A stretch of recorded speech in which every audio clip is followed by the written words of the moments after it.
be ready?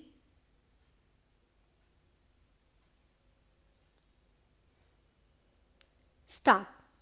It is clear from the discussion made herein above that the said case was not one relating to compounding of offence. Apart from that, the court found that the dues of the banks have been satisfied by receiving the money, and the suits filed by the bank in the civil court have been compromised. The FIRs were filed in 1987-88 and the investigation had not been completed till 1991. On those facts, the court rendering the judgment in July 1996 felt that having regard to the lapse of time and also having regard to the fact that there is a compromise decree satisfying the bank's dues, there is no purpose in allowing the criminal prosecution to proceed. On these consideration, this court held the prosing of section 482 of Criminal Procedure Code.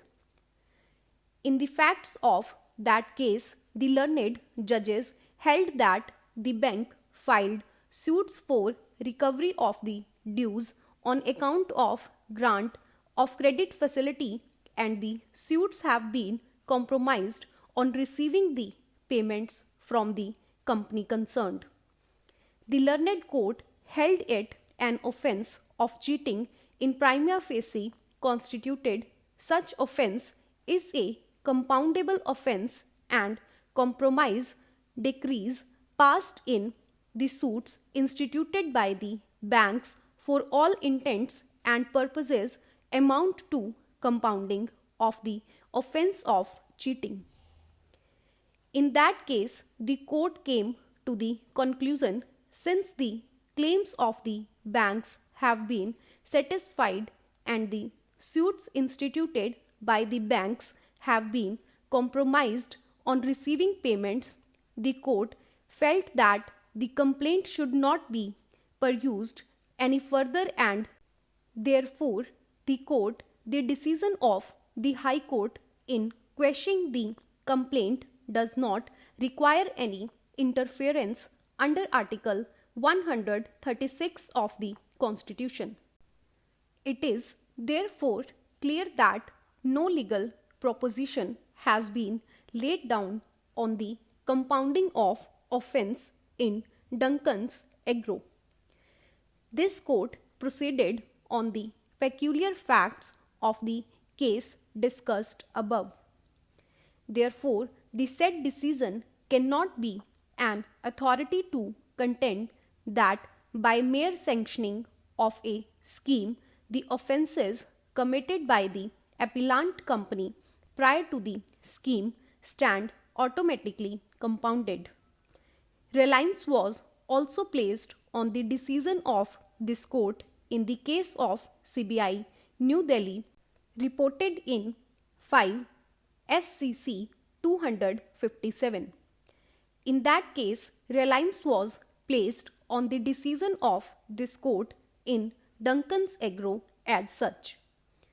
The court found that the aforesaid scheme, being a voluntary scheme introduced by the Government of India, has provided that if the dispute and demand is settled by the authority and pending proceedings were withdrawn by an importer, the balance demand against the importer shall be dropped and the importer shall be immune from any penal proceedings under any law.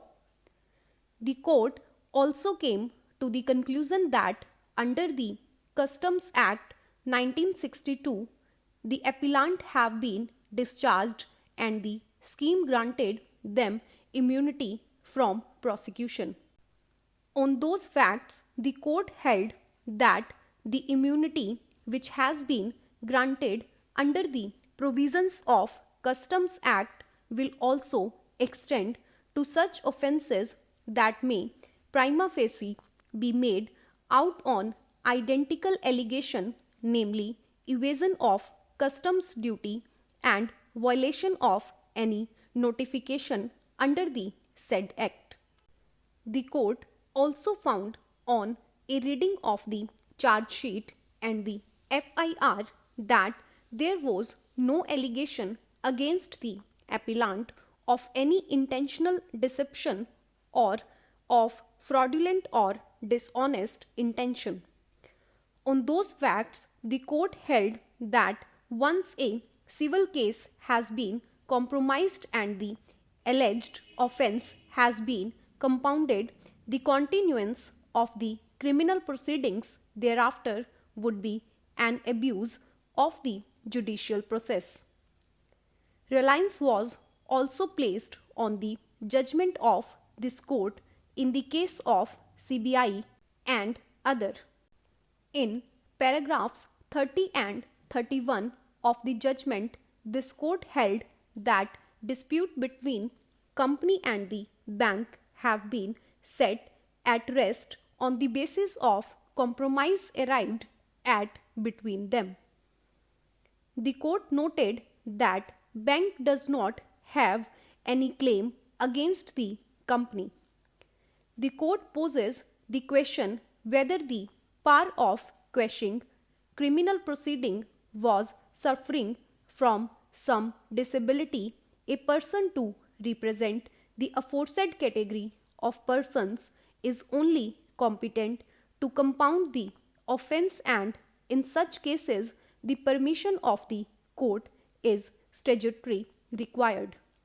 Section 320(4)(b) also reiterates the same principle by providing that when a person who is otherwise competent to compound an offence is dead, his legal representatives as defined under the Code of Civil Procedure may, with the consent of the court, compound such offence. Therefore, representation of the person compounding has been statutorily provided in all situations. Relying on the aforesaid clause in section 147 of the NI Act, learned counsel for the appellant argued that a 3-judge bench decision of this court in Damodar case held that in view of the clause in section 147 of NI Act, which is a special statute, the requirement of consent of the person compounding in section 320 of the code is not required in the case of compounding of an offence under NI Act. This court is unable to accept the aforesaid contention for various reasons.